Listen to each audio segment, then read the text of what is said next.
जब परमेश्वर ने देखा कि इंसान ने भले और बुरे के ज्ञान के वृक्ष में से खाया है, तब परमेश्वर ने जीवन के वृक्ष के इर्द गिर्द एक तलवार लगा दी, सिर्फ एक बात समझाने के लिए, अब जिसको जीवन चाहिए उस पर ये तलवार चलेगी।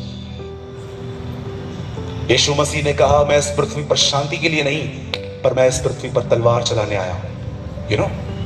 कौन सी तलवार? वो जो लोग चलाते हैं, वो तलवार नहीं। वो तलवार जिससे आपकी अटैचमेंट्स कटती हैं, पैसों से अटैचमेंट, प्रॉपर्टी से अटैचमेंट, कार से अटैचमेंट, लोगों से अटैचमेंट। इतनी चीजों में हम बढ़ चुके हैं कि हम समझ ही नहीं पाते हैं कि हम प्रभु में बढ़ क्यों नहीं पाते। एक सवाल आज अपने आप से पूछिए, और उसके बाद हम ठीक 3 मिनट के बाद अब मैसेज स्टार्ट करेंगे। आपने कौन सा निर्णय लिया है इन दिनों में? कितनी बहनों ने यह निर्णय लिया है कि इस साल आप चुगलियां मारना बंद करेंगी? कितने भाइयों ने यह निर्णय लिया है कि अब आप पैसों से प्रेम करना बंद करेंगे? आज का सबसे बड़ा झूठ, पैसा नहीं होगा तो कुछ भी नहीं है। मैं आपके सामने खड़ा हूं, मैं इतना पैसे वाला नहीं हूं, मैं खुश हूं। I am a living witness of our Lord Jesus Christ. मैं बहुत खुश हूं। बाइबल बताती है, बहुत सारा धन जो घबराहट के साथ है, उससे अच्छा है थोड़ा धन परमेश्वर के भय के साथ। बाइबल बताती है, अमीर और घमंडी मरने से गरीब और ईमानदार मरना और भी बेहतर है। आज मैं आपसे पूछना चाहता हूं, कितनी बहनें हैं जो आज निर्णय ले रही हैं, आज के बाद अब यहां की बातें वहां, वहां की बातें यहां नहीं करेंगे? कोई हाथ ही नहीं उठा रहा। मैं डिसीजन लेता हूं, मैं नहीं करूंगा। हाँ, मैं हाथ उठाऊंगा तो सब उठाएंगे। फिर बोलिए, कितनी बहनें हैं आज के बाद पति को मां के खिलाफ भड़काना बंद करेंगे? आप बोलिए।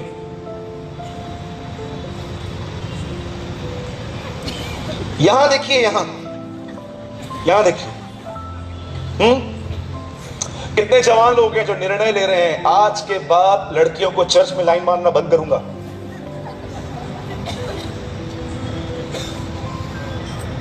कितना सीधा बोलता है ये लड़का। हाँ, टेढ़ा तेरे को समझ में नहीं आता है, इसलिए सीधा बोल रहा हूं आज।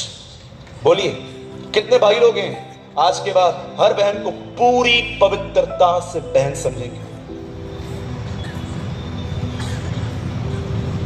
जो हाथ उठा रहे हैं ब्रदर, आई सैल्यूट यू।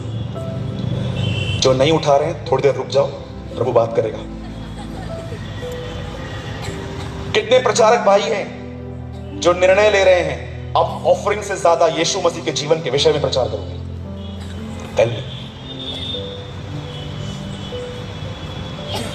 परमेश्वर आपके अनुग्रह को इज्जत देता है।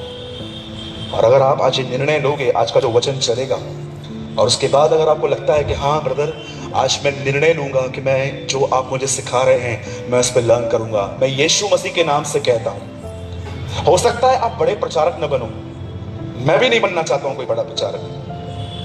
हो सकता है कि आप फेमस नहीं बनो, मैं भी नहीं बनना चाहता हूं फेमस, पर मैं यीशु मसीह के नाम से कहता हूं, अगर आपका संदेश आपने सीरियसली लिया, मैं यीशु के नाम से वादा करता हूं, उसके इस आशीर्वादित वचनों के तौर पे जब भी वो अपने साथ आपको ले जाएगा, आप निर्दोष ठहरोगे उसके सामने।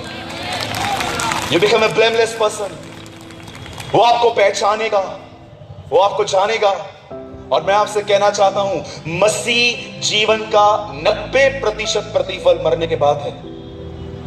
यीशु ने कहा, जो तुम यहां बांधोगे मैं वहां बांधूंगा, जो तुम यहां खोलोगे मैं वहां खोलूंगा, जो मेरा यहां इनकार करेगा मैं उनका वहां इनकार करूंगा। तुम मेरी मेज पर वहां पर राज्य करोगे। Jesus preach about coming world. वो आने वाले जगत का प्रचार करता था, इस जगत का नहीं। यहां पर कुछ भी नहीं है आपका। जानते हो कौन से लोग झगड़ा करते हैं? बोलो झगड़ा। बोलो बाजू वाले को, आपको पता है कौन से लोग झगड़ा करते हैं? अभी उनको बोलो इधर देखो, बताएगा वो। कौन से लोग झगड़ा करते हैं? जिनको खुदा से ज्यादा प्रॉपर्टी, पैसे, गोल्ड, शेयर्स और बहुत सारी चीजों से प्यार है, वही लोग देखेंगे एक दिन अमित कब। देखो हम झगड़ा कैसे कर रहे हैं ब्रदर। मैं आपको बोलूंगा कि ये चीज मेरी है, आप बोलना मेरी है, ठीक है ब्रदर? ये चीज मेरी है, मेरी है, मेरी है। छोड़, मेरी है, छोड़ छोड़।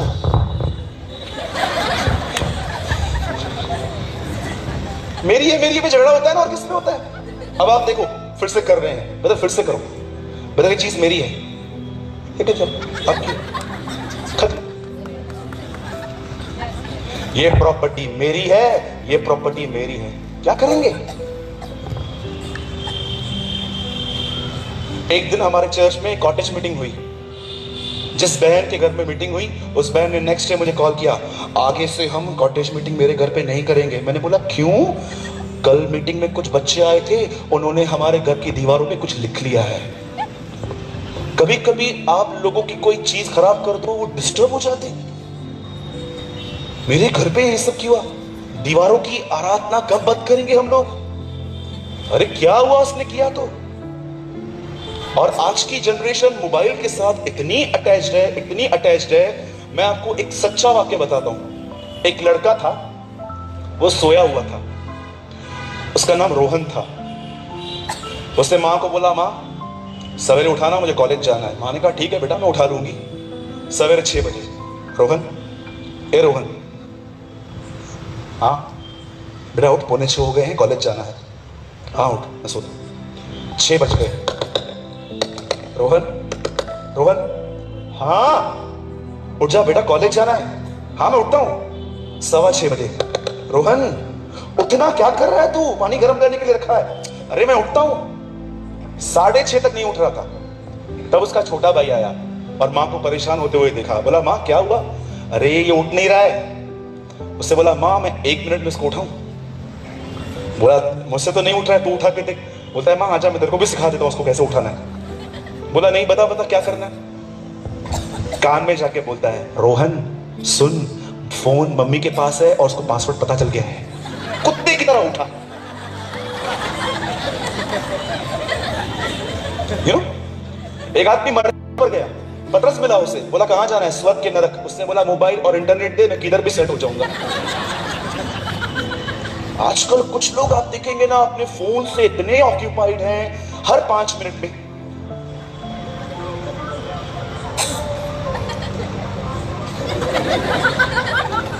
मेरे साथ एक भाई थे, हर 5 मिनट में फोन निकाल रहे थे और मेरे को थोड़ा इरिटेट हो रहा था, बार बार।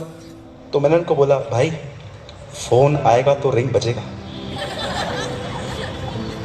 मैं आपसे पूछना चाहता हूं, कहीं ऐसा तो नहीं है कि आपकी स्पिरिचुअल लाइफ आपके सेलफोन की वजह से बर्बाद हो गई है? मैंने सोशल मीडिया पे कोई साइट नहीं छोड़ा है, मैं सब जगह वचन शेयर करता हूं, पर मैं ऑक्यूपाइड नहीं। वो चीजें अगर मुझे मिलेंगी तो ठीक है, नहीं मिलेगी तो मैं परेशान नहीं होता हूं। आज मैं आपसे विनती करता हूं कि आज जो वचन आपके साथ बांटा जा रहा है, ये वचन थोड़ा छोटा है, मैं इसे आधे घंटे में पूरा कर दूंगा, लेकिन मैं आज आपसे उम्मीद करता हूं, और वो है आज का वचन सुनने के बाद आप कुछ निर्णय लें। ठीक है? कितने लोग लेंगे आज? Thank you. आइए, जिनके पास भी खुदा का कलाम है, कलाम मुकद्दस है, आप मेरे साथ खोल सकते हैं लूका की किताब और उसका 17वां अध्याय। आइए हम सब ओपन करेंगे ल्यूक चैप्टर 17।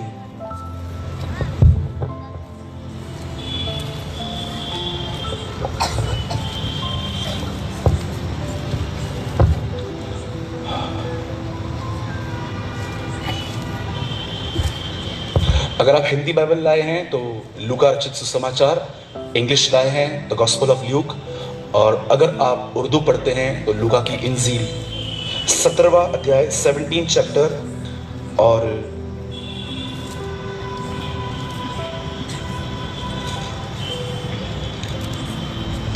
मैं आपके लिए पढ़ रहा हूं एक बहुत ही छोटा सा वचन 32। इसमें ऐसा लिखा गया है, लूत की पत्नी को स्मरण रखो। My English Bible says, remember what happened with Lot's wife. कितने लोग के पास बाइबल है? मैं 3 गिनूंगा, आप में से हर व्यक्ति को अपनी बाइबल में ये वचन जोर से पढ़ना है। 1 2 3। 1 2 3। इंग्लिश में ऐसा लिखा गया है, उस चीज को याद रखो जो उसके साथ हुई। और आज मैं थोड़ा सा आपको विस्तार में समझाना चाहता हूं।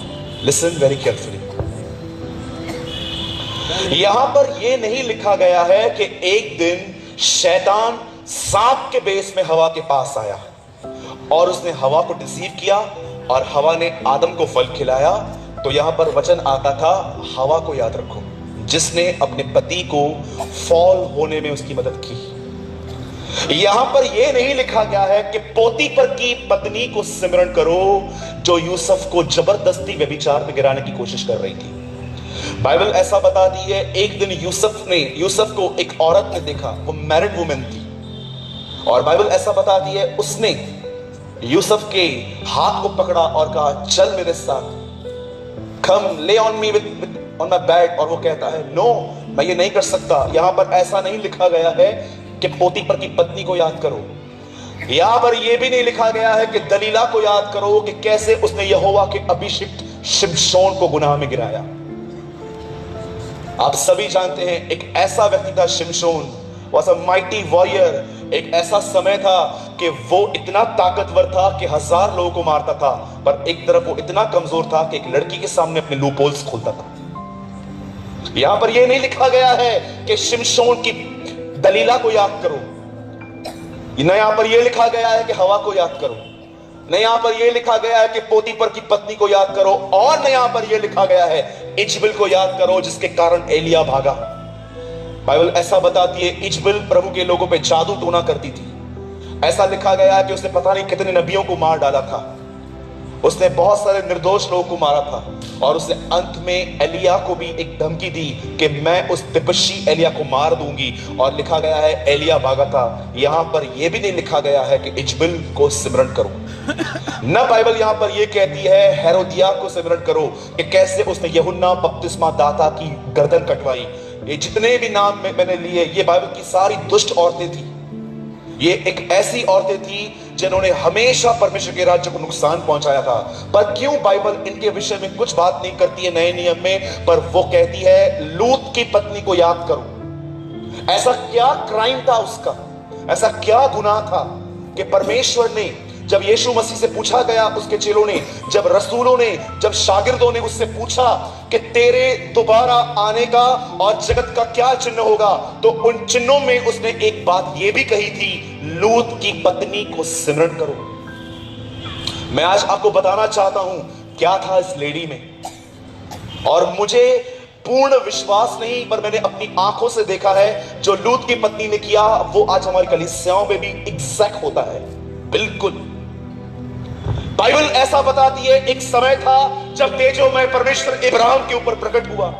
इब्राहिम उन दिनों में इराक के ऊर देश में रहते थे जो मेसोपोटामिया के पास में आता है। आज भी अगर आप गूगल करके देखें तो इब्राहिम का घर आज भी है, वहां पर मीटिंग चलती है। बाइबल ऐसा बताती है कि इब्राहिम अपने घर से अपने बाप को और सबको छोड़ के निकला, और पहली गलती जो इब्राहिम ने की वो ये थी, परमेश्वर ने उसे बुलाया था, लूत को नहीं बुलाया था, फिर भी वो उसको अपने साथ लेके निकला। इस बात को याद रखिएगा, उद्धार सबके लिए होता है लेकिन बुलाहट सबके लिए नहीं होती। यीशु ने कहा बुलाए हुए बहुत हैं, उद्धार के लिए मैंने हर एक को बुलाया है, लेकिन सेवकाई के लिए चुने हुए काफी कम लोग हैं। In these days, any Tom, Dick and Harry is a preacher. You know, आज के दिनों में बच्चे प्रचार कर रहे हैं जिनको परमेश्वर के वचनों की कोई पहचान भी नहीं है। भजन संहिता की किताब में दाऊद कहता है ये तो वह मस्सा है या तो वह अभिषेक है जो हारून के ऊपर डाला गया और दाढ़ी से बह निकला। दाढ़ी 18 उम्र के लगभग 18 साल के बाद आती है। Anointing for the mature people, वो मैच्योर लोगों के लिए होती है। आज बहुत सारे लोग जो अपने आप को आराधक कहते हैं, मैं डिस्कर्न कर लेता हूं कई बार, ये आराधक नहीं है, ये सिंगर्स हैं। आराधना करने में बहुत समय लगेगा। यू नो, आजकल बहुत सारे जो वर्शिपर्स हैं, प्रभु के अनुग्रह से जो हमारे बीच में वर्शिपर भाई बहन आए थे, दोनों टीम्स, मुझे उनकी वर्शिप बहुत अच्छी लगी। पर मैं आपको सच कहता हूं आज ऐसा नहीं है। आज जब वर्शिप होती है तो जानते क्या होता है, यहां से रेड लाइट्स जलती हैं, यहां से ग्रीन लाइट्स जलती हैं। ऐसा लगता है कि कोई नाच गाना होने वाला है। ये वर्शिप है। आपको लगता है कि संत पौलुस अगर मंच पे आते तो आपको इस तरह बोलते कि इस तरह सजाओ फिर मैं आऊंगा। विधवाएं मर रही हैं, उनके पास खाना खाने के लिए पैसा नहीं है, ऑर्फन्स बेचारे, एक छोटे छोटे बच्चे भीख मांगते हैं और हम शो ऑफ में पैसा बर्बाद करते हैं। कितनी शर्म की बात है। एक लड़के से मैंने पूछा ये सब क्यों करते हो, तो जानते हो क्या बोलता है, जवानों को खींचने का तरीका है। तो इधर आपको पता है ये सब नौटंकियां कौन करते हैं? Yes, I call all this नौटंकी। जिन लोगों के पास परमेश्वर की सामर्थ नहीं होती है ना, वो लोग होते हैं जो दुनिया को कॉपी करके दुनिया के तरीकों से लोगों को खींचने की कोशिश करते हैं। पर जिनके पास पवित्र आत्मा की सामर्थ होती है ना, उनको करने की कोई जरूरत नहीं खड़ी होती। वो जहां गाते हैं लोग वहां खुद जमा होते हैं। अब जानते हो बाइबल क्या बताती है? परमेश्वर ने इब्राहिम से कहा अपने बाप को छोड़, अपने घर को छोड़, यहां से निकल, और परमेश्वर ने उसे एड्रेस तक नहीं दी कि तुझे कहां जाना है। बाइबल बताती है विश्वास ही से वो अपने घर से निकला और वो चलता जा रहा था, चलता जा रहा था, चलता जा रहा था, चलता जा रहा था, चलता जा रहा था, चलता जा रहा था, ठिकाना नहीं मिल रहा था। खुदा की आवाज उस तक नहीं पहुंच पा रही थी। और एक दिन ऐसा हुआ, बाइबल बताती है इब्राहिम और लूत के चरवाहों के बीच में झगड़ा हुआ, और बाइबल ऐसा बताती है जैसे लूत इब्राहिम से अलग हुआ, परमेश्वर की आवाज इब्राहिम तक पहुंची। आपको पता है मैंने प्रभु से इन दिनों में एक सवाल पूछा, प्रभु आप कैसे इब्राहिम से मिलते थे, याकूब से मिलते थे, कैसे आप पौलुस से मिलते थे? आप आजकल ऐसे एनकाउंटर्स क्यों नहीं करते? आज क्यों लोग जो हैं वो खड़े होकर ये नहीं कह पाते हैं कि परमेश्वर बड़ी सामर्थ के साथ मेरे पास आया? और जानते हो मुझे परमेश्वर ने क्या कहा? मैं आपको सच कहता हूं, मैं एक ही चीज में सिर्फ ब्लेस्ड हूं, मैं परमेश्वर की आवाज को बहुत अच्छे से पहचानता हूं, बाकी मुझे और कुछ नहीं पता है। मुझे परमेश्वर ने एक बात कही, आराम से बाइबल को पढ़ और देख, मैं जब लोगों से मिलने आता था वो क्या करते थे, और आज वो काम मेरे बच्चे नहीं करते, इसलिए मैं उनके पास कभी नहीं आ पाता। आराम से अपनी वचनों को पढ़ के देखिए, बाइबल ऐसा बताती है जब भी खुदा उनसे मिलने आया वो अकेले थे। 2019 के बिलीवर्स अकेले रहते ही नहीं है, इसलिए खुदा उनसे मिल ही नहीं पाता। हमेशा लोगों के साथ घिरे हुए रहते हैं, कभी सास के साथ बैठेंगे, कभी ननद के साथ बैठेंगे, कभी भाइयों के साथ बैठेंगे। मैं आपसे पूछना चाहता हूं, कब आपने आखिरी बार 6 घंटा किसी कमरे में अकेले बिताया था? 2020 के मसीहियों के पास खुदा के लिए कोई समय ही नहीं है। वो अपने सेल फोन में इतने बिजी हो चुके हैं अपने रिलेशंस को मेंटेन करने में, इसको रिप्लाई करना है, ये अपलोड करना है, उसको रिप्लाई करना है। 2000 के मसीह के 2020 के मसीह आज अकेले रहते ही नहीं है। कई लोग तो ऐसा है कमरों में जाते हैं, दरवाजा बंद करते हैं, पर यहां दिमाग में 100 लोगों को साथ में लेके जाते हैं, और खुदा उनसे मिल ही नहीं पाता। बाइबल का इतिहास रहा है, बाइबल ऐसा बताती है याकूब ने अपनी पत्नियों को और अपने बच्चों को आगे भेजा और वो अकेला रह गया, और लिखा है यहोवा उससे मिलने आया। मैं आपसे एक सवाल पूछना चाहता हूं, यहां पर जितने भी लोग यहां पर बैठे हुए हैं, बाइबल बताती है मैं कलीसिया को इब्राहिम की आशीष दूंगा। गलातियों की किताब में लिखा गया है। आपके हिसाब से बताइए इब्राहिम की ब्लेसिंग क्या है? लालची प्रचारक कहते हैं पैसा। मैं आपको बताना चाहता हूं इब्राहिम की आशीष क्या है, जान लीजिए और इसको अंदर डाल दीजिए। इब्राहिम की आशीष है परमेश्वर और उसकी मुलाकातें। परमेश्वर कलीसिया को यह देना चाहता है, वो अपनी कलीसिया से मिलना चाहता है। पढ़िए आराम से। जब यीशु ने प्रचार करना स्टार्ट किया तो क्या कहा? प्रभु का आत्मा मुझ पर है, उसने मेरा अभिषेक किया है ताकि मैं बंदियों को छुड़ाऊं, अंधों को दृष्टि पाने का, लंगड़ों को चलने का, टूटे हुए दिलों को जोड़ने का। और उसने अंतिम लाइन क्या कही कि वह समय आ गया है कि जब खुदावन अपने लोगों से मिलेगा। That is a blessing of Ibrahim. जब परमेश्वर देखता है एक ऐसे व्यक्ति को जो अकेला उसके साथ समय बिताता है, परमेश्वर आने वाले समय में आपसे मुलाकात करेगा। और मैं आपको सच कहता हूं, 1000 मीटिंग्स अटेंड करने से उसकी एक मुलाकात बहुत है, बहुत है। बाइबल ऐसा बताती है परमेश्वर ने इब्राहिम को चुना और इब्राहिम परमेश्वर की आवाज को नहीं सुन पा रहा था, वो जगह जगह घूम रहा था, उसे समझ में नहीं आ रहा था मैं रुकूं आखिर कहां पर, मुझे कोई लीडिंग नहीं मिल रही है। जानते हो क्यों? क्योंकि बुलाहट सिर्फ और सिर्फ इब्राहिम की थी। वो लूत को लेके निकला। आज मैं आपसे पूछना चाहता हूं, अपने मसीह जीवन में कितनी चीजें आप कैरी करके चल रहे हो? अपने आप से पूछिए। अगर आप लोगों की खुशी के लिए ही सारा दिन सोचते हो तो मैं आपको बताना चाहता हूं, आप परमेश्वर को प्रसन्न कभी नहीं कर पाओगे, कभी भी नहीं। यीशु मसीह ने कहा, जिसने मुझे भेजा है उसने मुझे अकेला नहीं छोड़ा है, क्योंकि मैं सर्वदा वही करता हूं जिससे वो प्रसन्न होता है। आज मैं आपसे पूछना चाहता हूं, क्या आप परमेश्वर की खुशी के लिए जी रहे हैं?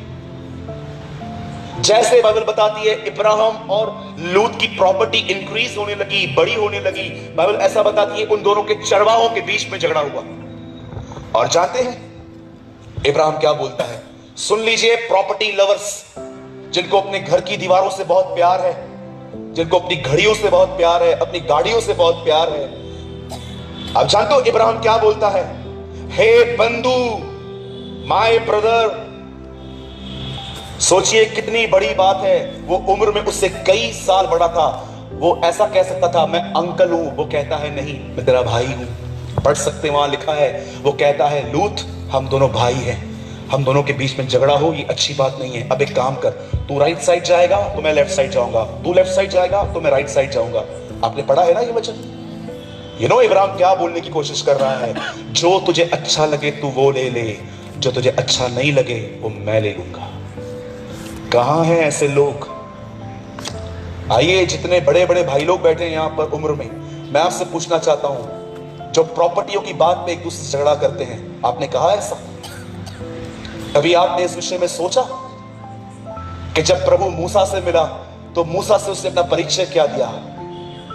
मैं इब्राहिम का परमेश्वर, I am the God of Ibrahim. मैं एक ऐसे व्यक्ति का परमेश्वर हूं जो प्रॉपर्टी से नहीं, जो मुझसे प्रेम करता था। मैं आपसे पूछना चाहता हूं, क्या पहचान बनाई है आपने खुदा की उसके अंदर? सुन, तू दाएं जाए तो मैं बाएं जाऊंगा, तू बाएं जाए तो मैं दाएं जाऊंगा। इब्राहिम उसको यह कहने की कोशिश कर रहा था, जो अच्छा लगता है ले ले, जो तुझे पसंद ना हो वो मैं ले लूंगा। और बाइबल ऐसा बताती है, एक तरफ बंजर जमीन थी, ने बोला मैं इस तरफ जाऊंगा, जा। लेकिन लूत जानता ही नहीं था उस ग्रीनरी में एक ऐसा शहर था जहां पर लड़कियां लड़कियों के साथ और लड़के लड़कों के साथ में विचार करते थे। गे रिलेशन, लेस्बियन रिलेशनशिप थे वहां। और वो उस नगर में रहने के लिए चला गया और इब्राहिम एक बंजर जमीन में रह गया। और परमेश्वर इब्राहिम से कहते हैं, देख जहां तक तेरी नजर जाती है वहां तक देख, यही वो देश है जो मैं तेरे वंश को दूंगा। और जानते हैं एक दिन क्या हुआ? लूत जिस नगर में गया उस नगर का नाम था सदोम और अमोरा। यह शल की किताब में ऐसा लिखा गया है, जब इजराइल के लोग गुनाह करते थे तो परमेश्वर उन्हें कहता है तू अपनी बहन सदोम की तरह बन गया है। एक समय ऐसा भी था जब परमेश्वर ने इजराइल को यह कहा था कि तू अपनी बहन सदोम और अमोरा की तरह बन गया है, व्यभिचारी। आज मैं आपसे एक बात पूछता हूं, स्पेशली जवान भाइयों और बहनों से, बुरा मत मानिएगा, लेकिन आज अपने जीवन को परखो। मैं आपको एक चौंकाने वाली बात बताना चाहता हूं, यीशु मसीह को स्वर्ग में किसी के अपराध क्षमा करने का हक नहीं है। शौक हो गए ना सुन के?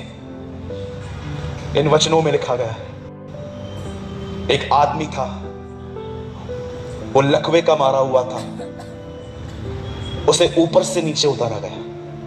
जब यीशु मसीह वहां पर खड़ा था, यीशु उसको कहता है, हे मेरे बेटे, तेरे पाप क्षमा हुए, उठ और चल फिर। फरीसी लोग वहां पर खड़े होकर कहते हैं, तू कौन है जो पाप क्षमा करता है? और यीशु कहता है, सुन लो, मनुष्य के पुत्र को पृथ्वी पर पाप क्षमा करने का अधिकार है, स्वर्ग में नहीं। एक आदमी अगर मर गया, वो ऊपर चला गया, उसे खुदा भी माफ नहीं करेगा। जिसको माफी चाहिए उसको इधर ही मिलेगी। नरक में क्या है सबसे बुरी बात? हेल क्यों दर्शाया गया है? क्यों बाइबल नरक को कहती है नरक? आप जानते हो नरक है क्या? नरक के अंदर सबसे बुरी बात आग नहीं है। हाँ, मैं जानता हूं वहां पर एक दरिया बहती है जिसमें पूरी आग बहती रहती है, पर मैं आपको बताना चाहता हूं नरक में उससे भी एक खतरनाक चीज है जिसका जिक्र इस पवित्र शास्त्र में आया है। जानते हो नरक में सबसे बड़ी बात क्या है?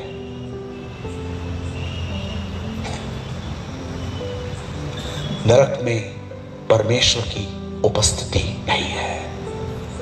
No presence of God. एक इंसान अगर वहां चला जाए और वो वहां से कितनी भी माफिया मांगे, उसकी कोई पुकार परमेश्वर तक नहीं पहुंचती, इसलिए उसे हेल कहा गया है।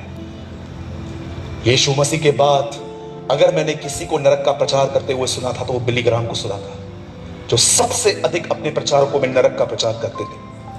आजकल नरक का प्रचार होता ही नहीं है। आज हर एक को स्वर्ग जाना है। अच्छा आदमी मरता है तो नीचे लिखा जाता है स्वर्गीय, चोर मरता है उस पर भी लिखा जाता है स्वर्गीय। स्वर्ग हमारे बाप का है, सबको बेचते हैं उधर। चलो तुम भी चलो, तुम भी चलो, तुम भी चलो, तुम भी चलो, सबको स्वर्ग बेचते हैं हम सबको। एक दिन मैं बॉम्बे में प्लेस में मैं था, मैं अपनी गाड़ी पे, तो मैं एक आदमी को देखा, मैंने उसका एक बैनर लगा हुआ था और मैं उस आदमी को बहुत अच्छे से जानता था। वो एक नंबर का मवाली था, लड़कियां छेड़ता था, जुआ खेलता था, सब खेलता था। तो मैंने देखा बाप रे ये कभी मरा, और जब मैंने उसके बारे में पढ़ा तो मैं हैरान हो गया। वहां लिखा था स्वर्गीय। मेरा एक फ्रेंड मेरे साथ में था, मैंने बोला ये क्या लिखा है, पढ़ तो बराबर। तो उससे बोला हेवनली, स्वर्गीय। मैंने कहा यार अगर ये गया है तो यार हमने कौन सा गुनाह किया, हमको तो पहले लेना चाहिए प्रभु को। मैं फिर से कहता हूं, शायद आपको ये पढ़ते हुए देर ना हो जाए, मैं आपको फिर से कहता हूं, शराब पीने वाले, ब्रदर मैं तो ऑकेशनली पीता हूं, चटके भी तेरे को ऑकेशनली लगेंगे। ब्रदर मैं वाइन पीता हूं, मैं शराब पीता हूं। हमारे बॉम्बे में औरतें शराब पीती है। शराब पीने वाले, मूर्ति पूजक, अपनी शादीशुदा पत्नी को छोड़ के किसी और से चैट करने वाले, दूसरी औरतों से मिलने वाले, झूठ के चाहने वाले, पर्दे पर झूठ चलता है पिक्चरों पे और हम लोग चाहकर उसे देखते हैं। बाइबल बताती है ये सब लोग तुम्हें अंत के दिन नरक में मिलेंगे। आमीन। यस, यूहन्ना कहता है आमीन। ऐसों पे तो आमीन आजकल निकलता ही नहीं है। आजकल आमीन निकलता है जब तुम हमारे हिसाब से बात करोगे तब। मैं बोलता हूं यस आमीन। और बाइबल बताती है ये सब लोग तुम्हें नरक में मिलेंगे। मैं फिर से कहना चाहता हूं, अगर आप में से कोई भाई है वो शराब पीता है 6 महीने में, 8 महीने में या 12 महीने में एक बार, मैं आपको आज भी कहना चाहता हूं ऐसे लोगों का अंत नरक है। कुछ लोग कहते हैं हम पी के थोड़ी गिर रहे हैं। उस दिन बोलना, उस दिन खुदा तुम्हें कहेगा ठीक है मैं भी तेरे को कभी कभी डालूंगा उधर। मुझे समझ में नहीं आ रहा आपको हंस क्यों रहे हैं। सच में मुझे समझ में नहीं आ रहा आपको हंसी किस बात पे आ रही है।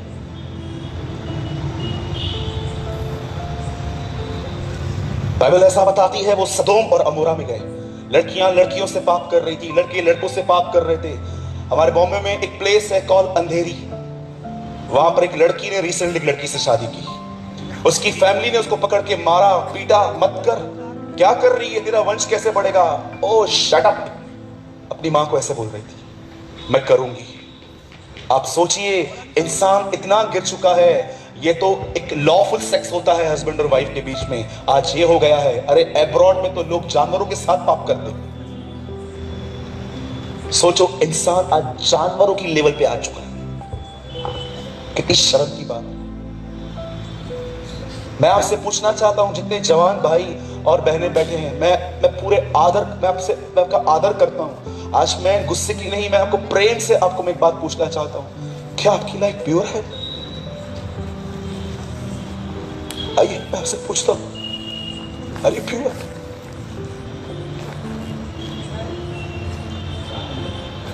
यीशु ने कहा तुम सुन चुके थे व्यभिचार मत करना। किसी स्त्री को शादी से पहले और शादी हो जाने के बाद अपनी बीवी को छोड़ किसी को टच मत करना। पर मैं तुमसे ये कहता हूं, यीशु कहता है तुमने ये बात सुनी थी, पर मैं तुमसे कहता हूं किसी स्त्री को देखकर अपने मन में गंदा मत सोचना। और उसके बाद यीशु कहता है हस्त में तुम के पाप मत करना, यदि तेरा हाथ तुझे ठोकर खिलाता है इसको काट और फेंक दे। Don't do मैस्ट्रिब्यूशन। आज परमेश्वर के मंदिर को आज बहुतों ने, अरे भारत में कम से कम 4000 प्रॉफिट्स होने चाहिए थे, हार्डली आजकल कोई दिखता है। जवानों ने शादी से पहले ही व्यभिचार करके अपनी बुलाहट खत्म कर दी है। मेरे भाइयों और बहनों, मेरे जवान भाइयों और बहनों, याद रखना मसीह के अंदर दो ही संबंध हैं, या तो भाई और बहन का या पति और पत्नी का। फ्रेंडशिप नाम का कोई संबंध नहीं है। एक दिन मैं अपने दोस्त से मिलने गया ऑफिस में, किसी औरत के पास बैठा हुआ था, बार बार उसे हाथ दे रहा था। इतना ज्यादा फ्रेंडली था वो उस वुमेन के साथ, और मैं देख रहा था। मैंने उसको बोला, शेखर क्या कर रहा है तू? You are married? बोलता है इट्स ओके, ये मेरी फ्रेंड है। मैंने कहा तेरी बीवी अगर तेरे पास में एक बार जॉब करती तब करता? नहीं। मैं फिर से कहता हूं, शायद आपको ये बात अच्छी नहीं लगेगी, मसीह के अंदर दो ही संबंध हैं, एक पति पत्नी का या दूसरा भाई बहन का। फ्रेंडशिप और ये फ्लेक्स करना ये कोई संबंध नहीं है। आपको कोई इतना खुलेआम नहीं बताएगा, पर आज मैं बता के जा रहा हूं, शायद आप आज दोस्तों व्यभिचार पे गिरने में 1 मिनट नहीं लगेगा। इंग्लिश में एक कहावत है, so many bad things start with good intentions. बहुत सारी बुरी चीजें अच्छे तरीकों से भी शुरू हो जाती हैं।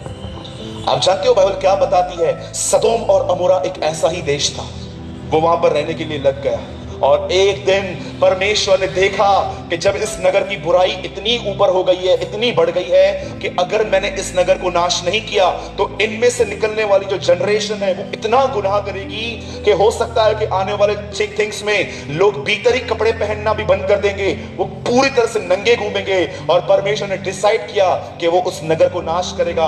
पर परमेश्वर ने एक व्यक्ति को देखा वहां पर जिसका नाम लूत था, जो इब्राहिम का भांजा था, और परमेश्वर ने ये बात इब्राहिम पे प्रकट की कि मैं उस नगर को नाश करने वाला हूं। इब्राहिम ने प्रार्थना करना शुरू की, प्रभु अगर वहां पर 50 लोग होंगे तो क्या तू उस देश को नाश करेगा? प्रभु ने बोला नहीं करूंगा। 40 होंगे तो नहीं करूंगा, 30 होंगे तो नहीं करूंगा। और आखिर में परमेश्वर ने उसकी विनती सुनी। आप में से कितने लोग ये बात जानते हैं? सदोम और अमोरा को नाश करने से पहले प्रभु ने इब्राहिम पे प्रकट किया था, और संसार को नाश करने से पहले यह चीज परमेश्वर ने कलीसिया पे प्रकट की है। एक दिन आएगा जब मेरा बेटा वापस आएगा, तब मरे हुए और जीवितों का वो न्याय करेगा, और ये बात उसने हम पे प्रकट की है ताकि हम इनके समान काम न करें। आप जानते हो बाइबल क्या बताती है? उसके बाद एक समय आया, 3 स्वर्गदूत नीचे उतरे। मैं ये विश्वास करता हूं एक जिब्राइल और एक मिकाइल और तीसरा प्रभु यीशु मसीह है। और ये तीनों इब्राहिम से बात करते करते एक लेफ्ट हो गया, वापस अपने सिंहासन पर चला गया, और 2 लोग सदोम और अमोरा में एंटर हो गए। लूत वहां पर बैठा हुआ था, और वो लूत को कहते हैं, लूत निकल यहां से, बिल्कुल देर मत करना, यहां से बाहर निकल। लूत पूछता है क्यों? बोलते कुछ मत पूछ, यहां से निकल, यहोवा का क्रोध है इस नगर पे। आप में से कितने लोग इस बात को जानते हैं? यीशु मसीह ने एक व्यक्ति को अंधापन दूर करके उसे कहा इस गांव में प्रवेश मत करना, क्योंकि वो जानता था उस गांव में ऐसे लोग थे जो बगैर पश्चाताप की जिंदगी जी रहे थे। मैं आपको बताना चाहता हूं, यीशु मसीह जानता था कि अगर इस व्यक्ति को वापस गांव में जाना पड़ा, ये आदमी वापस पाप करेगा, वापस अंधा हो जाएगा। यीशु उसको इनडायरेक्ट शब्द में ये कह रहा था, यहां पर मत जा, क्योंकि यहां पर ऐसे लोग रहते हैं जहां पर पश्चाताप नहीं होता। मैं यीशु के नाम से कहता हूं, अगर आपकी कलीसिया पश्चाताप प्रचार नहीं करती तो उस कलीसिया में जाना गुनाह है। अगर आपकी कलीसिया आपको पश्चाताप करने के पीछे नहीं सिखाती, अगर आपकी कलीसिया आपको यीशु के पीछे चलना नहीं सिखाती, तो आप एक ऐसी कलीसिया में है जो एक गलत कलीसिया है। यीशु जानता था उस नगर के लोगों ने पश्चाताप नहीं किया है। उसने कहा, हाय बैतसैदा, हाय खुराजीन, जो काम तुम में किए गए यदि कहीं और किए गए होते तो वहां के लोग मन फिरा ले। और वहां से यीशु ने एक आदमी को निकाला, उसका अंधापन ठीक किया, और उसको कहता है यहां मत जाना, क्योंकि ये वो लोग हैं तो देखा है पर उन्होंने पश्चाताप नहीं किया है, तू यहां पर की तरह हो जाएगा। मैं आज आपसे पूछना चाहता हूं, are you in right church? मैं every Sunday Jesus is life में खड़े होकर लोगों को यीशु के पीछे चलने का टारगेट देता हूं। मैं उन्हें चैलेंज करता हूं यीशु की तरह बनो।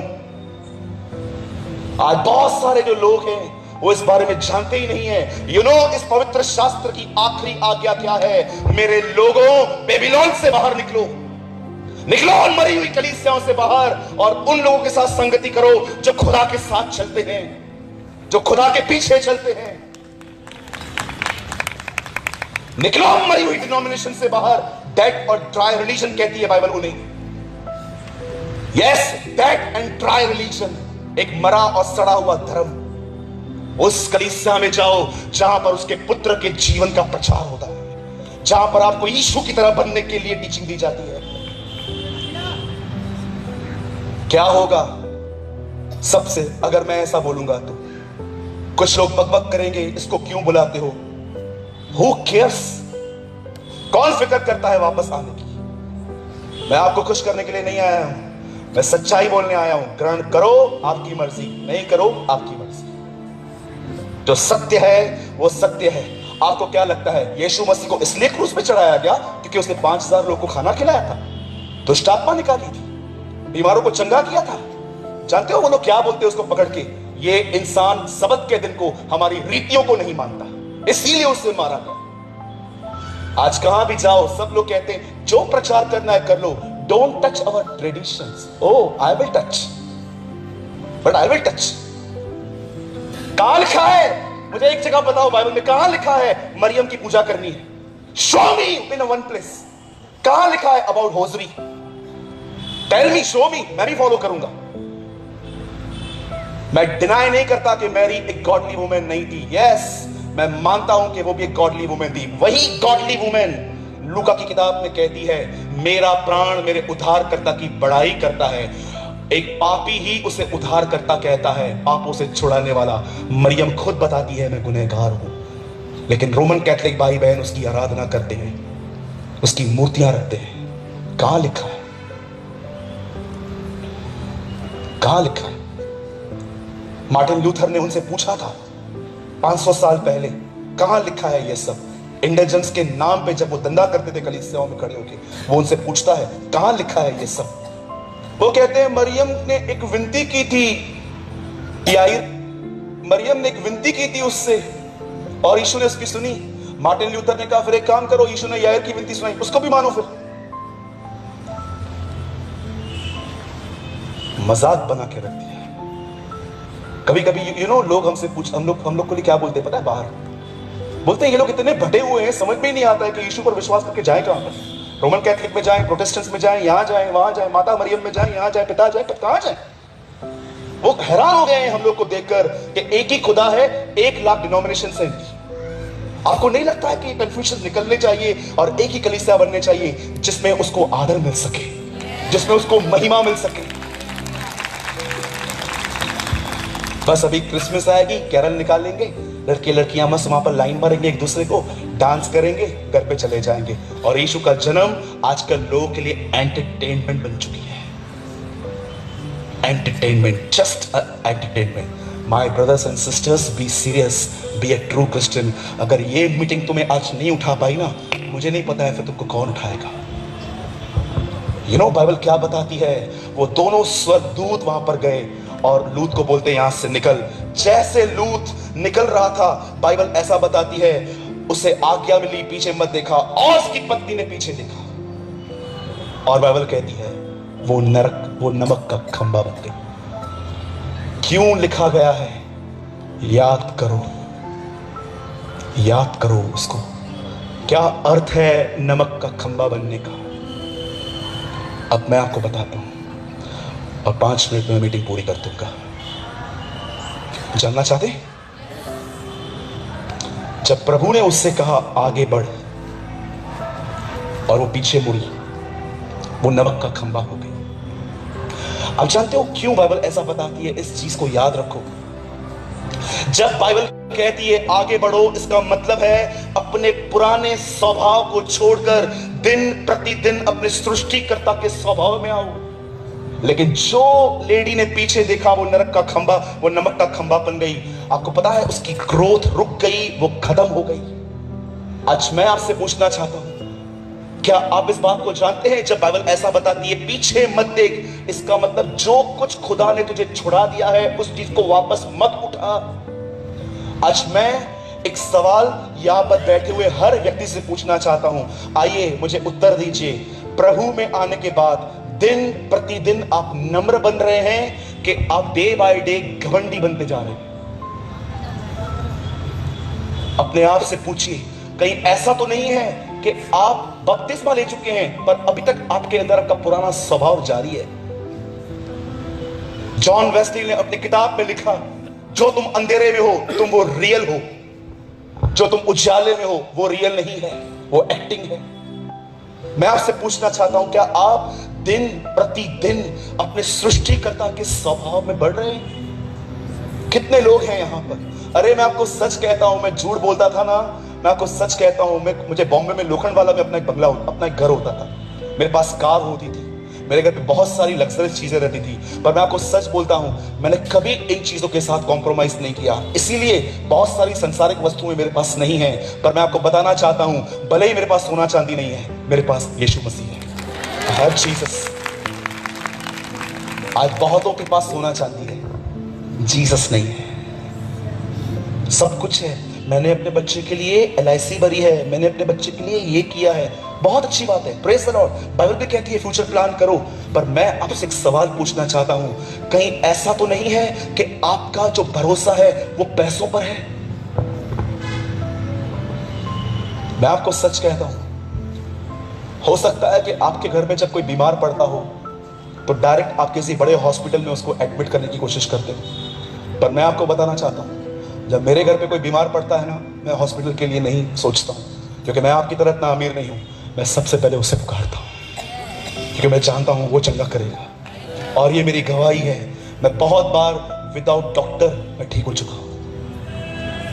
यस, मैं आपसे पूछना चाहता हूं, क्या आप अपने सृष्टिकर्ता के स्वभाव में एवरी डे बढ़ रहे हो? और अगर आप बढ़ना चाहते हो तो आज मैं आपको एक रास्ता बताता हूं, अगर वो करोगे, मैं यीशु के नाम से कहता हूं, आने वाले दिनों में आप डे बाय डे यीशु की तरफ बनते जाओगे। You become like Lord Jesus Christ. और सुनिए, उसके लिए आपको क्या करना है, अब ध्यान दीजिएगा। आप जानते हैं पवित्र आत्मा क्यों दिया गया है? ओ, जब मैं ऐसा कहता हूं पवित्र आत्मा क्यों दिया गया है, तो क्या बताऊं मेरे पास क्या है मेरे अंदर में, मैं खड़ा नहीं रह पाता हूं जब मैं इसके विषय में बात करता हूं। आज से बहुत साल पहले इब्राहिम के बेटे को एक दुल्हन चाहिए थी। इब्राहिम ने अपने नौकर एलियाजर को कहा, जा उस गांव में जा और मेरे बच्चे के लिए एक अच्छी लड़की लेकर आ। इब्राहिम 20 ग्राम के 6 बैंगन लेकर और ऊंट लेकर ढूंढने निकला अपने मालिक के बेटे की पत्नी को। और एक समय ऐसा आया, वो एक गांव में पहुंचा, उसने घुटने टेके और परमेश्वर से कहता है, हे परमेश्वर, मेरे स्वामी के प्रभु, मैं तुझसे प्रार्थना करता हूं, जो भी लड़की हो वो मेरे पास आके खुद कहेगी कि क्या मैं तेरे ऊंटों को पानी पिलाऊं। मैं कभी कभी सोचता था, प्रभु जी, इस आदमी ने ये चिन्ह क्यों रखा? आपको पता है ऊंटों को पानी पिलाना कितना डिफिकल्ट होता है। वो हमारी तरह 1-2 ग्लास बॉटल नहीं, वो इतना पानी एक समय अपने अंदर स्टोर कर देते हैं, क्योंकि वो एक अकेला जानवर है जो रेगिस्तान में सरवाइव करता है। कई दिनों तक उसे पानी नहीं मिलने पर भी वो चल पाता है। आपको पता है इनडायरेक्टली एलियाजर प्रभु को क्या कह रहा था? वो जो भी लड़की हो वो हार्ड वर्कर हो। नीति वचन में लिखा गया है, मनुष्य की पहचान उसकी नम्र जुबान और कड़क हाथों से होती है। आज हमारे साथ उल्टा है, हमारी जुबान हार्ड है और हाथ सॉफ्ट है। पहले के दिनों में ऐसा नहीं होता था। पहले के दिनों में लोगों के हाथ कड़क होते थे, जुबान सॉफ्ट होती थी। आज लोगों की जुबान कड़क हो गई है, हाथ सॉफ्ट हो गए, सब हाथ में मिलता है उन्हें। मैं आपसे पूछना चाहता हूं, यहां पर कितने लोग हैं अपने घर में अपना काम खुद करते हैं? ऐसा लिखा गया है, मुर्दों में से जी उठने के बाद जब पतरस यीशु की कब्र पे गया तो वहां पर लिखा गया है, हमने क्या देखा? यीशु का अंगोछा लपेटा हुआ पड़ा था। कितनी अजीब बात है ना। समझिए ये कब्र का दरवाजा है, पतरस अंदर आया और पतरस ने देखा यीशु मसीह कहां भी नहीं है, पर उसे एक कपड़ा मिला जो लपेटा हुआ पड़ा था। लिखा है ये कपड़ा यीशु के सर से बंधा हुआ था। लेकिन जैसे यीशु ने कपड़ा उतारा और जब पतरस आता है तो क्या कहता है, मैंने उस कपड़े को लपेटा हुआ देखा। कितनी बड़ी बात है ना। मुर्दों में से जिंदा होने के बाद भी उसे पता था मुझे अपना काम खुद करना है। What a God of discipline। आज हम लोग कभी कभी घर में आते हैं, जूते नहाते हैं, वो सब वहीं पर पड़ा रहता है। क्यों? मेरी पत्नी करेगी। क्यों? वो तुम्हारी नौकर है। तुम्हारे हाथ में क्या मेहंदी लगी हुई है? तो मतलब तू क्या कहना चाहता है, सब मैं करूं? किया तो फिर क्या हुआ? बहुत सारे भाई लोग हैं ना, ऐसा समझते हैं घर पे लड़की नहीं नौकरानी लेकर आए हैं। जैसे एक दिन उनका काम करके दिखाओ, पता चलेगा आपको। आप जानते हो एलियाजर ने उससे क्या मांगा? मुझे एक ऐसी लड़की देना मेरे मालिक के बेटे के लिए जो मेरे ऊंटों को पानी पिलाए। और बाइबल ऐसा बताती है, दोपहर का समय था, रिबेका अपनी सहेलियों के साथ वहां पर आई थी। मैं ये विश्वास करता हूं वहां पर एक स्वर्गदूत खड़ा था जो दिखाई नहीं दे रहा था, क्योंकि बाइबल बताती है 90% प्रभु की इच्छा वही पूरी करते हैं, इंसान तो खाली 10% पूरी करता है। मैं ये बिलीव करता हूं जब सब लड़कियां वहां पर आ रही थी, वहां पर एक स्वर्गदूत खड़ा था, उसने हर एक को रोक दिया, सिर्फ रिबेका आगे आई। बाइबल क्या बताती है, वो लड़कियां आ रही थी पर कुएं तक सिर्फ रिबेका पहुंची। और जैसे रिबेका वहां पहुंची, वो एलियाजर को कहती है, हे मेरे प्रभु, क्या मैं तेरे ऊंटों को पानी पिलाऊं? बोलता है, वो हैरान हो गया, उसने उसको बैंगल डाले उसके हाथ में, पर वो कहती है, रुक, पहले तुझे मेरे पिताजी से बात करनी पड़ेगी। वो आज की जनरेशन की तरह नहीं थी, सब कुछ करने के बाद माँ बाप को बताएगी। She is a girl of customs. वो जानती थी कुछ रिवाज हैं जिसमें बड़े लोग बीच में बात करते हैं।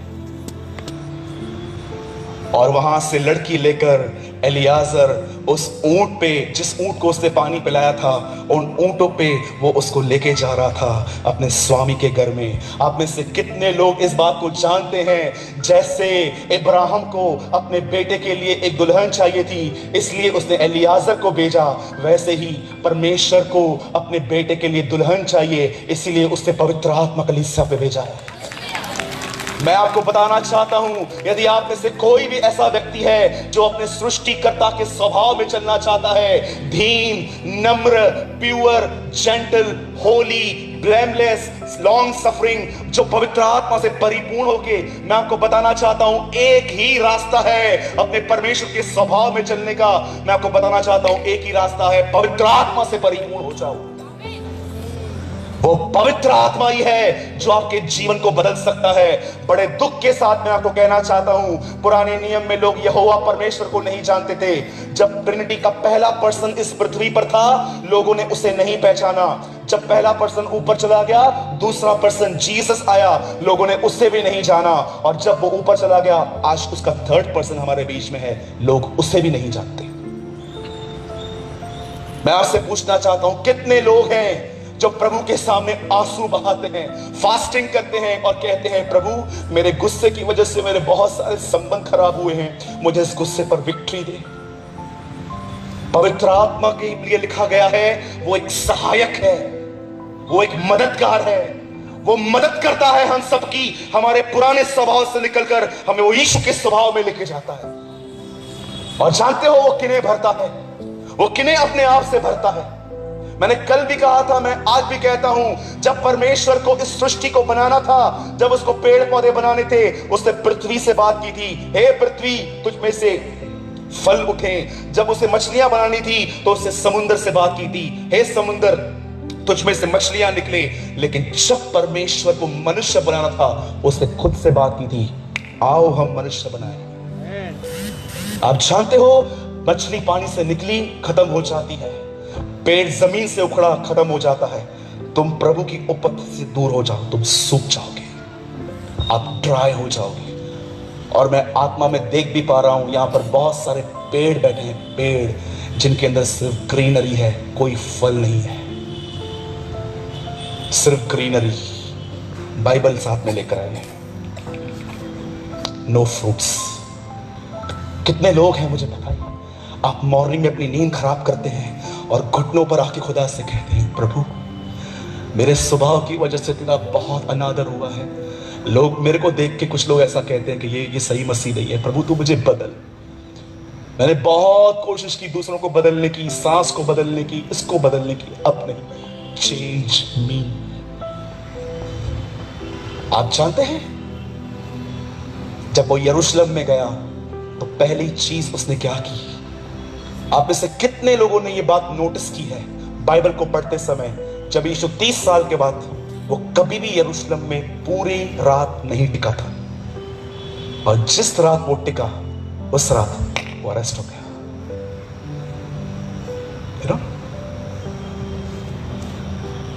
एक रात, एक दिन था, वो यरूशलेम में गया, और जानते उसने क्या किया? पहली चीज उसे पेड़ को श्राप दिया। उसके बाद वो मंदिर में गया, और मंदिर में जो भी लोग दान दसवांश का धंधा कर रहे थे उन सबको उसने उठाया और सबको बाहर निकाला। पहले पहले किसको निकाला? जो लोग कबूतर बेच रहे थे। कबूतर किसका प्रतीक है? पवित्र आत्मा का। ऑयल किसका प्रतीक है? पवित्र आत्मा का, अभिषेक का। उन दिनों में कबूतर बिकते थे, आज ऑयल बिकता है। 3 रुपए की डब्बी 300 में बेचते हैं, ढोंगी कहीं के। 1 रुपया मत दिया करो इनको, दे आर हिपोक्रेट्स।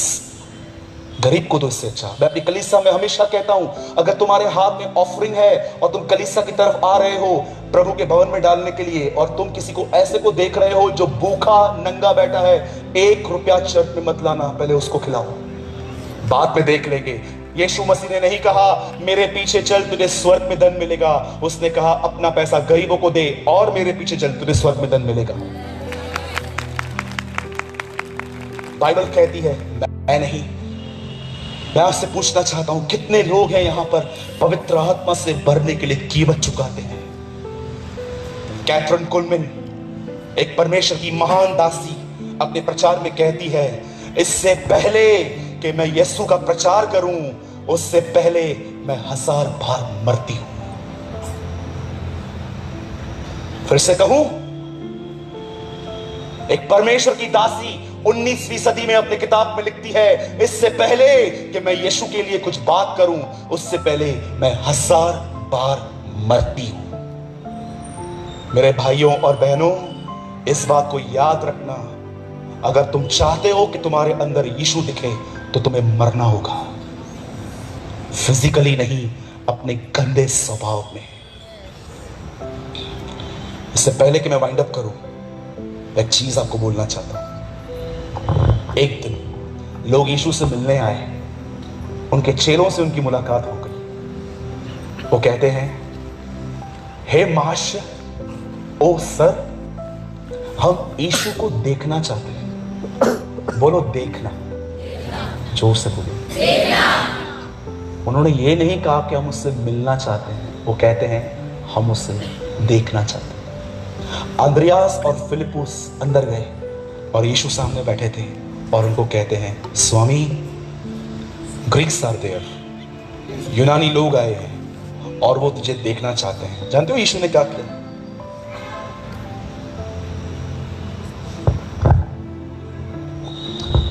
ऐसा लिखा है, उसने अपने हाथ में एक बीज लिया और कहा, जब तक ये बीज मेरे हाथ में है ये कभी फल नहीं ला सकता, लेकिन अगर ये जमीन पे पड़े और मर जाए तो ये फल लाएगा।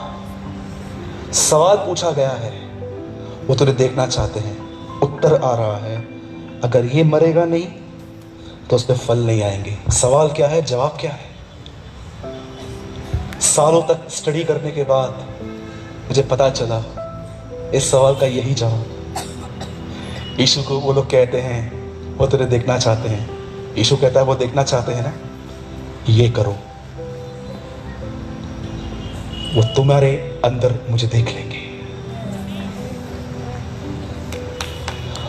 अगर तुम जमीन पे पड़ के मरना नहीं सीखोगे, लोगों को कभी मैं नहीं दिखाई दूंगा, लेकिन यदि कोई जमीन पे गिर के मर जाए, वो मुझे तुम्हारे अंदर देख लेगा। कितने लोग चाहते हैं कि यीशु आप में दिखे? मरना सीखो। जानते हो शुरुआत कैसे करनी है? आज के बाद घर में कोई भी बुरा भला कहे, चुपचाप सुन लो। जब आपको कोई सताए, जब आपके हाथ में अच्छी सैलरी आती है तो आप बोलते हो ना, खुदा आपका शुक्र है कि आपने मुझे सैलरी दी, थैंक यू। जब कोई आपको सताए तब परमेश्वर से ये कहो, मैं आपका शुक्र करता हूं क्योंकि आप इस बंदे के द्वारा मुझे तोड़ रहे हैं।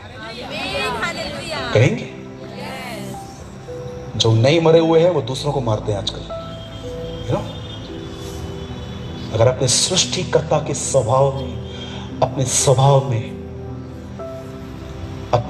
में नहीं, 70 80 साल के बुढ़े लोग मैंने देखे हैं, मरने से पहले ऐसा कहते हैं, ये जो मेरा बेटा खड़ा है ना, इसको प्रॉपर्टी का 1 रुपया मत देना, उसने मुझे पानी का गिलास भी नहीं पिलाया था कभी। मरने से पहले भी उनका ये स्वभाव रहता है। सोचो, हाउ आर यू? एक सवाल पूछ के मैं खत्म कर रहा हूं, कैसे हैं आप? How are you? कहीं ऐसा तो नहीं है बपतिस्मा भी ले लिया है, स्वभाव पुराना ही है, टीवी भी देखते हो, पिक्चर पे भी जाते हो, जुआ भी खेलते हो, गुटखा भी खाते हो, सिगरेट भी पीते हो, चुगलियां भी मारते हो, निंदा भी करते हो, झूठ भी बोलते हो, पास्टर की बुराई भी करते हो। सोचो, stop all this, be serious. बोलो अपने बाजू वाले को, दूसरों का नहीं अपना जीवन देखो। बोलो बोलो बाजू वाले को, सुनेगा नहीं फिर भी बोलो, हमें दूसरों का जीवन नहीं खुद का देखो।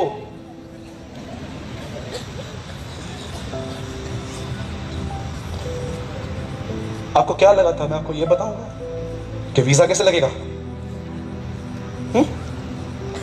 यही सुनना चाहते हैं ना आजकल लोग। पंजाब भरी पड़ी है ऐसे लोगों से। मैं होशियारपुर में था, एक आदमी ने 2000 का नोट मेरे पॉकेट में डाल के मुझे कहा, पास्टर जी भविष्यवाणी तो कर दो। मैंने कहा क्या भविष्यवाणी करूं? कनाडा जाना है, वीजा लगेगा कि नहीं लगेगा? मैंने उसको बोला तू औरंगाबाद के भी आगे नहीं जाएगा कभी। ऐसे विचार रखते, प्रोफेसी ऐसे होती है। और आजकल लोगों को जानते हैं प्रोफेसी कैसे चाहिए? बोलो मेरे हिसाब से। मैं आपको एक एक्टिंग करके दिखाता हूं। अमित कम, ये सत्य घटना है, मेरी कलीसिया में हुई है। ये एक लड़की आई थी हमारे कलीसिया में, आके मुझे बोलती है, सूरज भाई। मैंने बोला हाँ बेटा बोल। मेरे लिए प्रार्थना करो। मैंने बोला क्या प्रार्थना करूं? मेरे लिए प्रार्थना करो, मेरा एक बॉयफ्रेंड है, वो प्रभु में नहीं है, वो प्रभु में आ जाए तो मैं उससे शादी कर लूं। मैंने कहा ठीक है, फिलहाल तो वो तुझे अपने पास लेके गया है, इधर आ। और मैंने उसके लिए प्रार्थना ऐसे की, स्वर्गीय पिता मैं दुआ करता हूं यीशु मसीह के नाम से, मैं प्रार्थना करता हूं, मैं तुझे ये नहीं कहता प्रभु कि उसको ये बच्चा लड़का मिले, मैं प्रार्थना करता हूं तेरी मर्जी पूरी हो। और जब मैंने ऐसे कहा तेरी मर्जी पूरी हो, आंखें खुल गई। बोलती है नहीं नहीं प्रार्थना करो कि वो मिले। मैंने कहा ये प्रार्थना मैं नहीं करता। गालियां दे रही थी अंदर ही अंदर। उसके बाद वो दिनेश के पास गई, दिनेश को बोलती है आप प्रार्थना करोगे मेरे लिए? और दिनेश को एक्चुअली इतनी डिसर्निंग नहीं थी उन दोनों में कि ये लड़की कौन है। वो आके बोलती है इसको, दिनेश भाई आप मेरे लिए प्रार्थना करोगे? दिनेश ने बोला हाँ बताओ बहन, बताओ बताओ मैं प्रार्थना करूंगा। और उसको बोलती है मेरा एक बॉयफ्रेंड है, वो प्रभु में नहीं है, आप प्रार्थना करो वो प्रभु में आए तो मैं शादी करूं। दिनेश हाँ हाँ क्यों नहीं। और दिनेश बोलता है प्रभु मैं दुआ करता हूं मेरी प्यारी बहन के लिए, तू इसे मनचाहा वर दे दे, मैं दुआ करता हूं। और अंदर ऐसे करती है। और उसके बाद दिनेश को जानते क्या बोलती है? आप ही मेरे pastor, you are my pastor. Bible बताती है अंत के दिनों में लोग अपना प्रचारक खुद ढूंढेंगे। आज मैं आपसे पूछना चाहता हूं, किसको अपना प्रचारक मानते हो? वो जो आपके हिसाब से बात करता है कि वो जो आपके हिसाब से बिल्कुल बात नहीं करता? यीशु मसीह ने एक दिन क्या किया, मुझे बहुत मजा आता है इसको पढ़ते हुए। यहूदियों से मिलके वो उनको कहता है तो मुझे क्यों नहीं एक्सेप्ट करते? वो कहते हैं तू गलत है, हमारा पिता इब्राहिम है। यीशु कहता है यदि तुम्हारा पिता इब्राहिम होता तो तुम मुझे जान लेते क्योंकि इब्राहिम ने मुझ पर विश्वास किया था। उसके बाद कहते हैं नहीं नहीं नहीं नहीं, फिर अपना बाप बदल देते हैं और फिर कहते हैं नहीं नहीं नहीं, परमेश्वर हमारा पिता है। यीशु कहता है यदि परमेश्वर तुम्हारा पिता है तो तुम मुझे जान लेते क्योंकि मैं परमेश्वर से निकल कर तुम्हारे पास आया हूं। उसके बाद यीशु उनको कहता है मैं तुम्हें बताता हूं तुम्हारा बाप कौन है। उसके बाद यीशु कहता है तुम्हारा बाप शैतान है, क्योंकि तुम उसकी बातों को सुनते हो। किधर है ऐसे लोग जो इस तरह सच्चाई बोले? एक व्यक्ति हो सकता है उसने विश्वास किया है, बपतिस्मा लिया है, पर वो अब तक अपने बाप शैतान के स्वभाव में चलता है। मैंने अपनी आंखों से देखे ऐसे लोग। वैश्या प्रभु में आने के बाद वैश्यावृत्ति बंद कर देती है, पर कई सारे विश्वासी प्रभु में आने के बाद पहले की जिंदगी नहीं छोड़ते। कभी आपने इस विषय में पढ़ा? आई एम सो सॉरी, मैं बहनों की प्रेजेंस में ये वर्ड्स यूज कर रहा हूं। क्या कभी आपने बाइबल को पढ़ा और उसमें आपने देखा उन 10 औरतों को कुंवारी कहा गया था, वर्जिन्स? पर कितने लोगों ने आराम से प्रकाशित वाक्य पढ़ा है? आप में से कितने लोगों ने पढ़ा है इन्हीं कुंवारियों को प्रकाशित वाक्य में वैश्या कहा गया? हार्लट्स, कुंवारी वैश्या कैसे बन गई? कितनी बड़ी बात है। यीशु मसीह जिस कलीसियाओं को बचाने के लिए आया, अंत में वही प्रभु यीशु मसीह उन कलीसियाओं को वैश्या कहता है। बोलता है इनके काम प्रोस्टिट्यूट के हैं। मैं आपको जाने से पहले एक आखिरी बात बताना चाहता हूं। ये मेरे हाथ में जो पवित्र शास्त्र है, मेरे बाइबल में 1732 पेज हैं, 1100 से अधिक अध्याय हैं। मैं इस बाइबल को 45 से अधिक बार पढ़ चुका हूं। मैं आपको यीशु के नाम में एक आखिरी बात कहता हूं। मैं जब भी इस बाइबल को पढ़ता हूं, मुझे इस बाइबल में हर पेज एक ही बात कहता है, अच्छा जिंदगी जी, पवित्र बन, क्योंकि वो पवित्र है। लेकिन मैं आपको बताना चाहता हूं, इस बाइबल का अंतिम पेज प्रकाशित वाक्य 22वां अध्याय नहीं कहता है कि तुम पवित्र बनो। वहां पर लिखा है अब जो पाप करता है वो पाप करता रहे, जो पॉर्न वीडियोस देखता है वो और देखे, जो बुराइयां करता है वो और करे। कभी आपने सोचा है कि पवित्र शास्त्र की अंत इस तरह क्यों होती है? ऐसा क्यों लिखा है जो मलिन है वो मलिन बना रहे, जो अपवित्र है वो अपवित्र बना रहे? और क्यों बाइबल का अंत इस प्रकार होता है? परमेश्वर समझाना चाहता है मैंने इंसान को बनाया, इंसान ने गुनाह किया, उसको समझाने के लिए नबी भेजे, उनकी नहीं सुनी। उसके बाद याजक भेजे, उनकी नहीं सुनी। उसके बाद मैंने लोग भेजे, उनकी नहीं सुनी। अंत में मैंने अपना बेटा भेजा, उसकी भी नहीं सुनते हैं। वो उनके लिए मारा गया, गाड़ा गया, जी उठा, वो उसकी भी नहीं सुनते हैं। ये सब बातें जानने के बाद जब आप बाइबल के अंत में आओगे और उसके बाद प्रभु आपसे पूछता है क्या तू अब भी अपना जीवन वैसे ही जीना चाहता है? Yes Lord. मैं इस वचन को जब पढ़ रहा था, मैं जब पढ़ता था मैं हैरान हो गया, ये क्या लिखा है? जो अपवित्र है वो अपवित्र बना रहे। मैं सोच रहा था यूहन्ना आपने इस किताब को सुना, आपने प्रभु से ठीक से सुना? यस सर, मैंने ठीक से सुना। क्या आप बिलीव कर सकते हैं? बाइबल का अंतिम पेज कहता है जिसको पाप करना है करो, जिसको पॉर्न वीडियो देखना है देखो, जितनों को मैरिज होने के बाद भी अफेयर रखना है रखो। बाइबल का अंतिम पेज कहता है। लेकिन याद रखना ये अंत नहीं है। उसके बाद लिखा गया है हर एक के कामों के अनुसार प्रतिफल देने के लिए उसके पास फल है। You know indirectly Prabhu last page पे क्या कहता है? सब जानने के बाद भी अपनी जिंदगी खुद जीना चाहते हो? गो टू हेल, जो करना है करो। आप जानते हैं न्याय के दिन, ओ जीसस, न्याय के दिन, मैं फिर से कहता हूं न्याय के दिन वही लोग बुद्धिमान ठहरेंगे प्रभु की नजर में जो इस पृथ्वी पर यीशु की तरह जिंदगी जीते थे। न्याय के दिन परमेश्वर के सामने वही लोग, परमेश्वर उनको ही कहेगा ये बुद्धिमान आदमी है क्योंकि ये पृथ्वी पर मेरी तरह जीवन जीता था। आपके पैसे, आपका गोल्ड, आपकी चर्च की बड़ी बड़ी पोजीशंस, कोई आपको बचाने नहीं आएगा। वहां डिक्टेटरशिप आपको नहीं बचाएगी, वहां चेयरमैनशिप आपको नहीं बचाएगी, वहां सेक्रेटरी, वहां पर खजांचीपन आपको नहीं बचाएगा। आप जानते हो एक चीज है, आप वो ऊपर लेके जाओगे। जानना चाहते हो? हमने कहावत सुनी है ना कुछ ले जाओगे ना कुछ ले आए हो, पर बाइबल इस कहावत को इतना सपोर्ट नहीं करती। बाइबल कहती है एक चीज तुम ले जाओगे।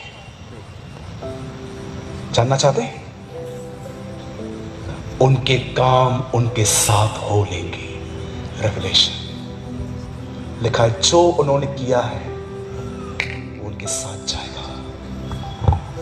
My brothers and sisters, repent, अगर आप रायपुर के लोग इस मीटिंग में आए हैं और ये जानना चाहते हैं कि खुदा आपसे क्या बोलना चाहता है, उर्दू में कहते हैं तौबा करो, इंग्लिश में कहते हैं रिपेंट, और शुद्ध हिंदी में कहते हैं पश्चाताप करो, अपने गुनाहों से फिरो। तुम मसीह घर में जन्मे हो, इसका मतलब ये नहीं है कि तुम बच गए हो। अपने गुनाहों से फिरो, परमेश्वर से कहो प्रभु मुझे पवित्र आत्मा से भर, ताकि मैं अपने पुराने स्वभाव से निकलकर तेरी तरह बन पाऊं। और मैं आपको कहना चाहता हूं, न्याय के दिन आप मुझे धन्यवाद देंगे, क्योंकि मैंने आपको यह संदेश सुनाया था।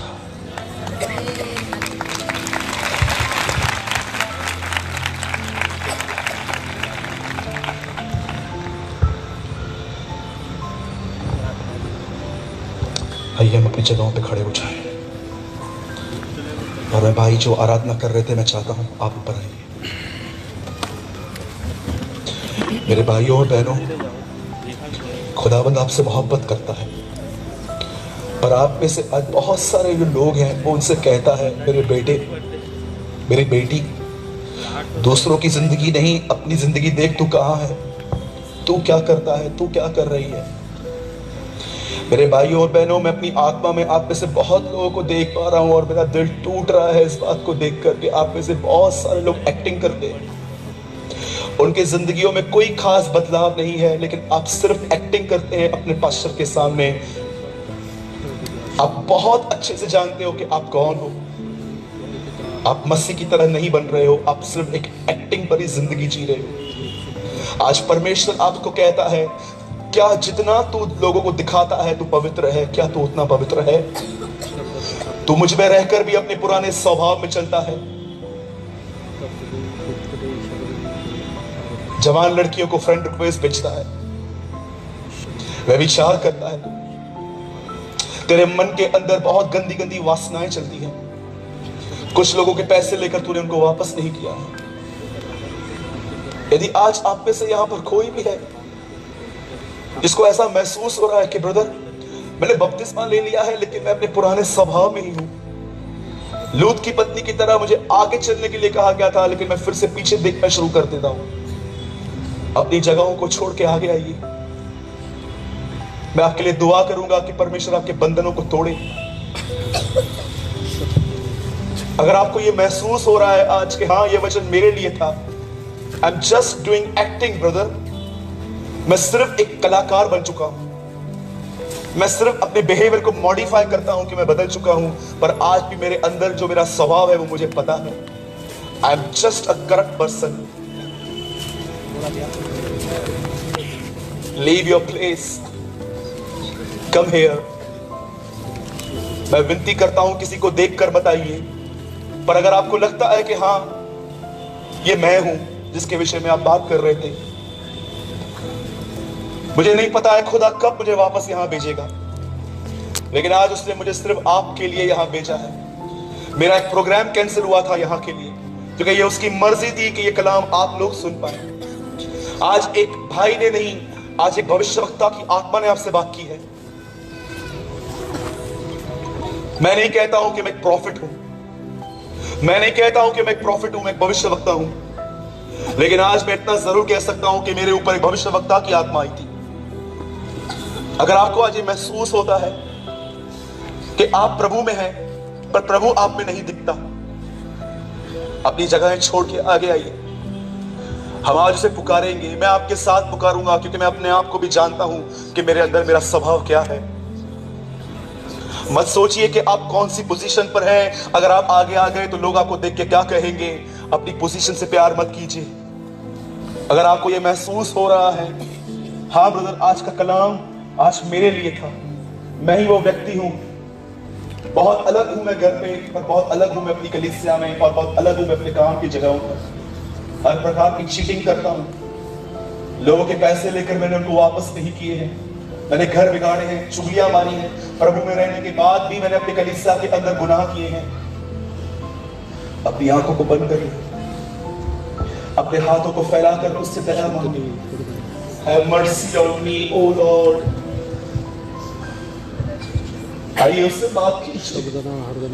मैं फिर से कहता हूं, वो आपसे प्रेम करता है, अदरवाइज वो आपको नहीं डांटता। आज इब्रानियों की पत्री में लिखा है, मैं जिनसे प्रेम करता हूं मैं उन्हें डांटता हूं और जिन्हें पुत्र बनाता हूं उन्हें कोड़े लगाता हूं।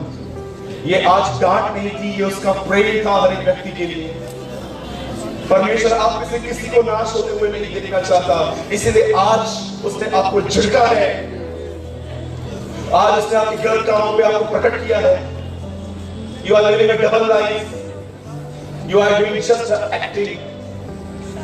रिपेंट, अपने गुलाम को उसके सामने मान लीजिए, प्रभु आप मुझे क्षमा कर दीजिए, मुझे अपने खून में धोकर शुद्ध कर दीजिए। शिमशोन ने मरने से पहले आपको कहा, हे खुदा तू मेरी शुद्धि ले, आज मेरी शुद्धि लीजिए प्रभु, भर दीजिए मुझे अपने आप से। प्रभु आपका आत्मा इसीलिए मिला है ताकि मैं अपनी कमजोरियों पर विजय पा सकूं। अपनी आंखों को बंद कर ले और अपने हाथों को फैला के उससे दया मांगे। मैं फिर से कहता हूं, आज जो मैंने कहा है इसमें से मेरी कुछ भी बातें नहीं थी, मैं इतना बोल्ड व्यक्ति हूं ही नहीं। ये परमेश्वर है जिसने आपसे बात की है, ये परमेश्वर है जो आपके कपट को आपके ऊपर प्रकट कर रहा था।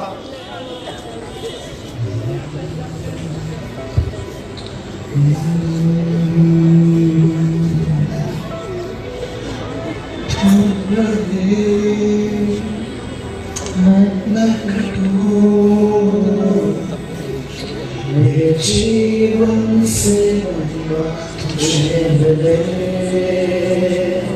तू बढ़े मैं घटूं। मेरे जीवन से महिमा तुझे मिले, तू मेरा है मैं तेरा हूँ, तू मेरा है मैं तेरा हूँ, तू मेरा है मैं तेरा हूँ, तू मेरा है मैं तेरा हूँ। ऐ खुदा मेरे खुदा, मेरा जीवन तेरा खुदा है खुदा। We worship you Jesus, मेरे खुदा। Send your anointing O Lord, तेरा खुदा, तेरे नाम के लिए जिए हम। We love you, तेरे नाम we praise you. You are my God, you are my everything, you are a shadow के लिए जिए हम, तेरे नाम के लिए जिए हम। तू बढ़े मैं घटूं, मेरा जीवन से महिमा तुझे मिले, तू बढ़े मैं घटूं। मेरे जीवन से महिमा तुझे मिले, यीशु नाम में है सच्चाई, यीशु नाम में है रिहाई, यीशु नाम में है चंगाई, यीशु नाम में भलाई, तेरे नाम के लिए जिए हम। Lord, have compassion. We love you Jesus, we praise you, we exalt you Lord. आइए अपने हाथों को उठाइए, आपके ऊपर एक अभिषेक आ रहा है। Receive your anointing, receive the blessed touch of your blessed master. खुदा आप में से बहुत कुछ छू रहा है, आप पवित्र आत्मा से भर रहे हैं, आपके अंदर से बंधन टूट रहे हैं। Father, in the name of Jesus, send your anointing, send your power. I break every disease, I break every sickness, I break every curse in the name of Jesus. Fill बेशक आप में से बहुतों को पवित्र आत्मा का बपतिस्मा दे रहा है, बंद हुए गर्भ खुल रहे हैं, आपकी बीमारियां आपको छोड़ के जा रही हैं, जादू टोने की शक्तियां टूट रही हैं। We break every power of the black magic in the name of Jesus. बहुत सारे जवान मैं इस समय देख रहा हूं, वो अपने अफेयर को तोड़ने का निर्णय ले रहे हैं। बहुत सारे शादीशुदा लोग अपना अफेयर तोड़ने का निर्णय ले रहे हैं। मैं यीशु के नाम से कहता हूं, खुदा आपको इन चीजों से बाहर आने के लिए अनुग्रह देगा। अपने हाथों को उठाइए और उसे कहिए, मुझे प्रभु छू, मुझे भर, मुझ पर दया कर, मुझ पर अनुग्रह कर। आप जहां कहीं खड़े हैं, आप इस ग्राउंड में कहां भी खड़े हैं, अपने हाथों को उठाइए और परमेश्वर से कहिए, मुझे छू, मुझे बदल, मुझे स्पर्श कर। और आप ये महसूस करोगे कि वो आपके अंदर आपके बंधनों को तोड़ कर रख देगा, क्योंकि वचन कहता है अभिषेक के कारण जुए तोड़े जाएंगे। इस ग्राउंड में कितने भी लोग हैं, यदि यहाँ पर किसी के अंदर भी बदरू है, दुष्ट आत्मा है, मैं यीशु के नाम से तुम्हें जाने की आज्ञा देता हूँ। I am the servant of the Most High God.